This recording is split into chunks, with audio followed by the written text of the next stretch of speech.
અભિનંદન આપું છું, મુબારકબાદી આપું છું કે આપણી ભારતીય પરંપરા પ્રમાણે આપણે એકબીજાને ભાઈ સમજ્યા, એકબીજાને બોલાવવા પર આપણે આવ્યા અને ઘણું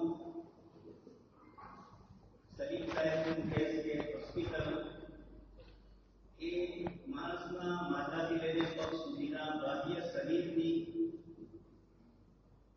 સ્વાસ્થ્ય જાળવવા માટે, તંદુરસ્તી માટે ડોક્ટરો અને નર્સો અને હોસ્પિટલના બધા જવાબદાર ભાઈઓ અને બહેનો એ નિભાવી રહ્યા છે.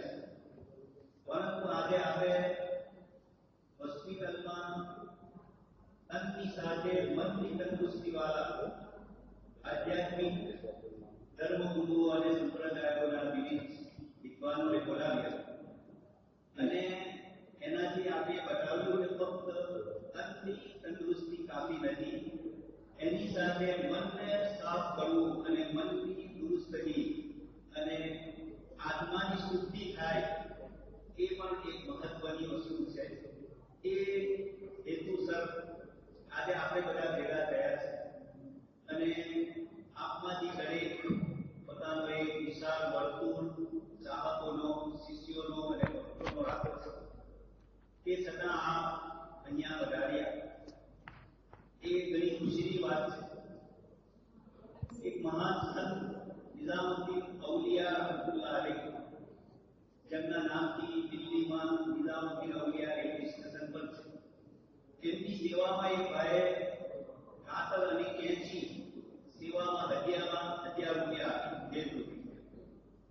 આપે કહ્યું કે મને કાતરની જરૂર નથી, મને સોયની જરૂર છે, કારણ કે કાતર કાપવાનું કામ કરે છે અને સોય એ સાંધવાનું અને ચોળવવાનું કામ કરે છે.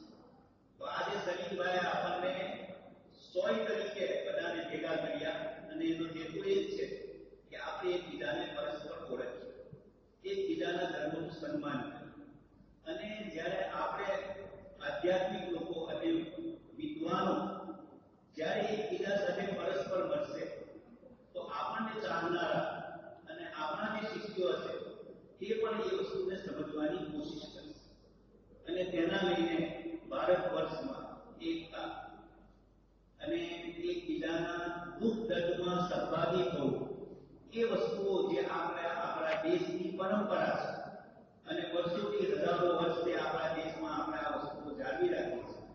આજે આપ સૌને બોલાવવાનો હેતુ એ છે કે આપણે સર્વપ્રથમ એકબીજાથી નજીક.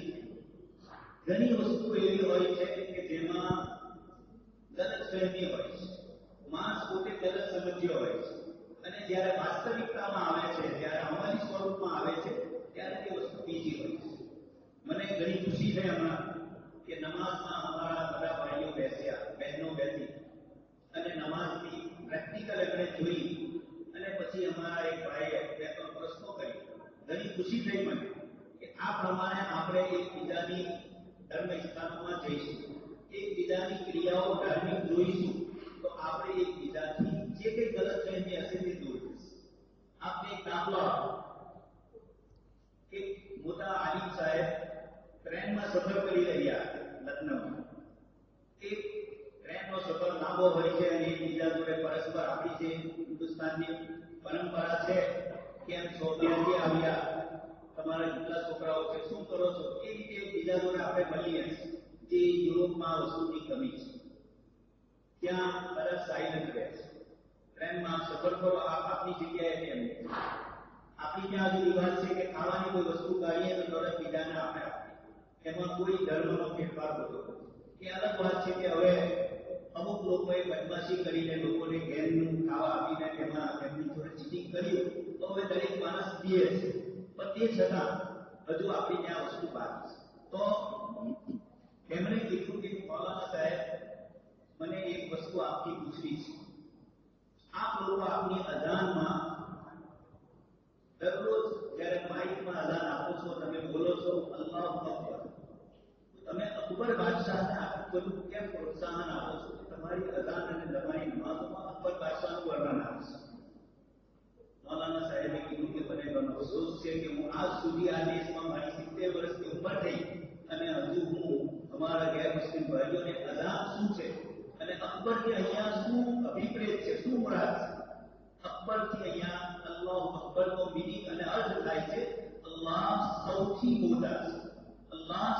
સૌથી મહાન છે. અકબર શબ્દ અરબી ભાષાનો છે અને એનો માયનો મહાન. અકબર બાદશાહનું નામ, એનું નામ તો બીજું છે, પણ ત્યાર પછી એનો લખબ આ પડી ગયો અને તેનાથી મશહૂર થઈ ગયા. તો અઝાનમાં પણ આપણે એવું સમજીએ કે અલ્લાહુ અકબર એટલે અકબરને યાદ કરે. તો આ એટલા માટે થયું કે આપણે એકબીજાથી નજીક નથી આવ્યા. આ પ્રસંગે સલીમભાઈ અને હું ઘણો આનંદ વ્યક્ત કરું છું અમારા સુકેતુ રમેશ સાહેબે, જે પોતે બ્રાહ્મણ હોવા છતાં એમણે આપણી સાથે આ પ્રમાણેની આપણને બોલાવવા માટેની જે મહેનતો કરી અને ઓર્ગેનાઇઝ જે કર્યું અને જે તલબ સાથીઓ પણ સાથે છે એ લોકોએ જે મહેનત કરી, આજે ભાઈઓ અને બહેનો આપણા દેશમાં આપણે એક થઈશું તો આપણા જે વિકટ પ્રશ્નો છે, જે આ દેશને આપણે જે ઝઝૂમી રહ્યા છે આટલા બધા દેશમાં, આપણી પાસે જે અમુક એવા પ્રશ્નો છે કે આપણી પાસે દુનિયાની સુવિધાઓ પણ નથી જે યુરોપ અને બીજા દેશો પાસે છે. ભ્રષ્ટાચારે માજા મૂકી છે, વ્યાજુ વ્યવહારને લઈને ગરીબ બિચારો ગરીબ થતો જાય છે. એ જ પ્રમાણે વાસનાઓ અને લાલસાઓ, ભૌતિકતા એ બધાએ આપણા યુવાધનને ખતમ કરી નાખ્યું છે. આ બધા આપણા બધાના કોમન પ્રશ્નો છે. આખા ભારતના રહેનારા જે પણ નાગરિક હશે આ આપણા બધાના છે. રાજકારણી લોકો પોતાનું કામ કરશે, પરંતુ આપણે ધાર્મિક અને વિદ્વાન આ બે એવા પરિબળો છે જેનાથી દેશ ચાલે છે. જેવી રીતે આઈએએસ ઓફિસરો અને આઈપીએસ ઓફિસરોથી દેશનું સંચાલન થાય છે, રાજકીય લોકો નથી ચાલવતા. એ જ રીતે આપણા દેશની તન અને મન અને દેશની જે પૂરી વ્યવસ્થા છે, સામાજિક, આર્થિક અને એ સાથે માનસિક, આધ્યાત્મિક, આ બધી જે બાબતો છે એ આપણા લોકોની જવાબદારી છે. એટલે આપણે આ દેશને એક રાખી દેશવાસીઓના જે પ્રોબ્લેમ છે એ હલ કરવા હશે તો આપણે બધાએ એક સાથે રહેવું પડશે. અને આપણે બધા એક સાથે મળીને દારૂનું વ્યસન બધા ધર્મોમાં એનો નિષેધ અને મનાય છે. આપણે બધા મળીએ આજે દારૂએ અને નશાએ અને આપણું હવે તો નશાની જે અલગ અલગ શક્લો આવેલી છે, બધી બધી રીતે આપણું યુવાન ધન જે બેકાર જઈ રહ્યું છે અને એ એમના ભણવામાં, એમની પોતાની લાઈફ, એમના કેરિયર ઠીક કરવામાં એની જગ્યાએ બીજી વસ્તુઓ તરફ જઈ ગયેલા છે. મોબાઈલ અને ઇન્ટરનેટે જે આપણા ઘરોમાં ઈરાદો પાડેલી છે, ચાહે એ નેટવર્ક છે પણ એણે આપણા ઘરોમાં, પતિ પત્નીમાં, ભાઈઓ બહેનોમાં અને એના ઘણા ફાયદાઓ પણ છે, પણ એનો જે ખરાબ અને એનો જે બીજો સિક્કો છે, સિક્કાની બીજી બાજુ છે, જે આપણને નુકસાન કરી રહ્યું છે. આ કોમન પ્રશ્ન છે. આપણે બધા મળીએ અને આપણા દેશના આ વિકટ પ્રશ્નોને આપણે કેવી રીતે હલ કરીએ. દરેક ધર્મના માણસો છે અને દરેક ધર્મમાં એ પ્રમાણેની સૂચનાઓ છે. એક મુસલમાન તરીકે હું મારી વાત રજૂ કરીશ, આપ ગીતાની વાતો રજૂ કરશો, પારસી ભાઈઓ હશે તે પણ રજૂ કરશે, અમારા ક્રિશ્ચન ભાઈઓ છે તે પણ, અને ખુદ હિન્દુ ધર્મમાં વિવિધ સંપ્રદાયો જે બીજા છે દરેક પાસે ઘણી સારી અને ઉમદા વાતો છે. આ વાતોને આપણે એક થઈશું તો આપણે આને આગળ વધારીને દેશના આ જે વિકટ પ્રશ્નો છે તેને હલ કરી શકીશું. એક મુસલમાન તરીકે હું આપની સમક્ષ રજૂ કરીશ કે ઇસ્લામે જેવી રીતે મારી આગળ મૌલાના આવ્યા અને એમણે કહ્યું કે ઇસ્લામે બતાવ્યું યા અય્યુહન નાસ ઇન્ના રબ્બકુમ વાહિદુન વ ઇન્ના અબાકુમ વાહિદ, કે એ સર્વ માનવી કુરાન શરીફમાં ફક્ત કોઈ કોમને સંબોધિત નથી કરી, વારંવાર કુરાનમાં છે યા અય્યુહન નાસ, એ માનવીઓ, એ લોકો, અને ત્યાર પછી કહ્યું કે તમને સૌને એક માં અને એક બાપની પેદા કરી.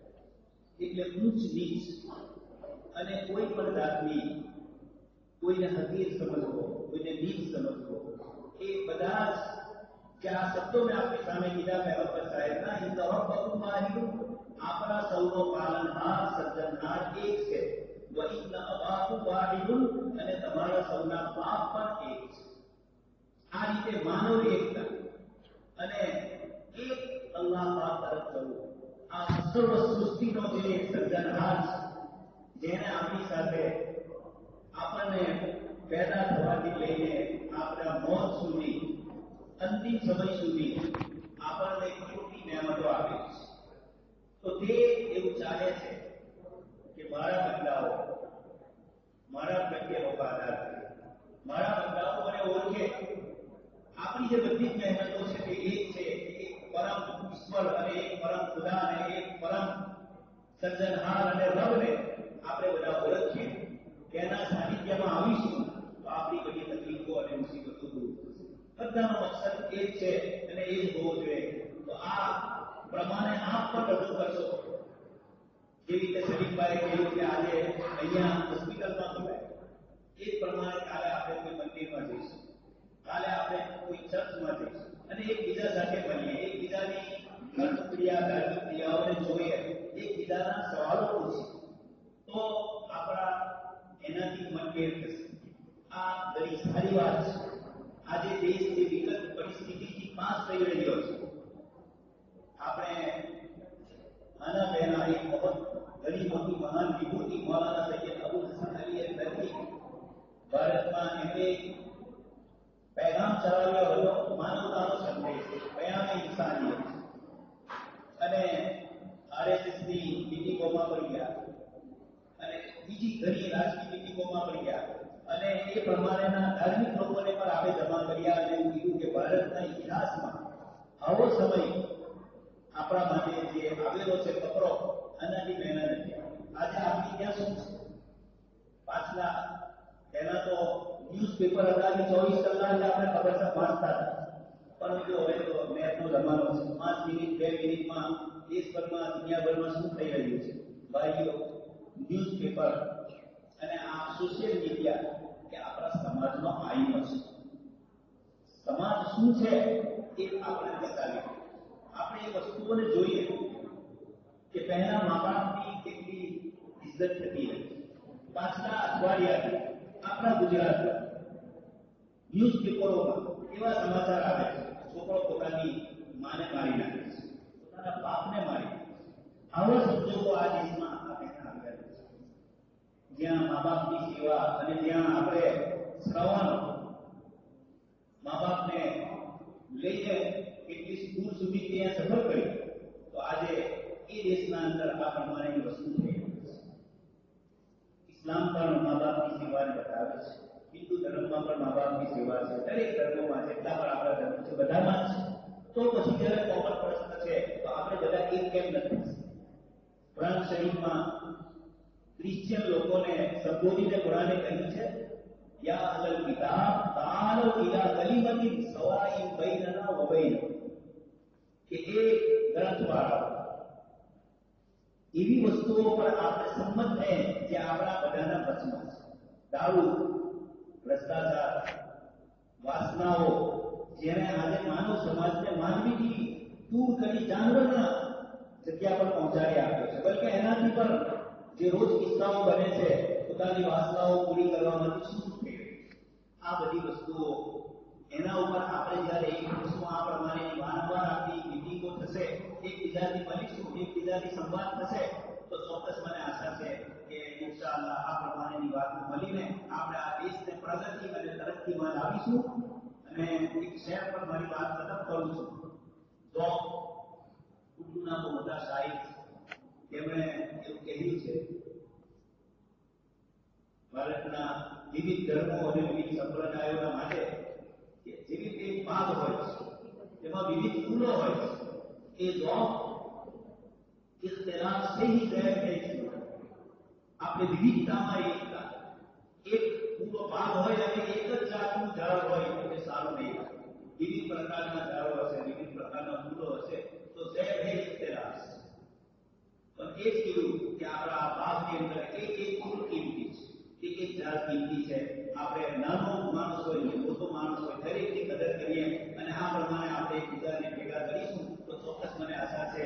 એ સાથે હું સેફટી મેનેજમેન્ટનો શુક્રિયા અદા કરીશ કે આપણે બધાને આ પ્રમાણે ભેગા થવાની તક આપી. અલ્લાહ તબારક તઆલાની દુઆ છે કે આપણને બધાને વારંવાર આ પ્રમાણે તક આપે. આપે અને આપણા દેશની ઉન્નતિ અને પ્રગતિમાં આપણે આપણો સહયોગ આપી શકીએ.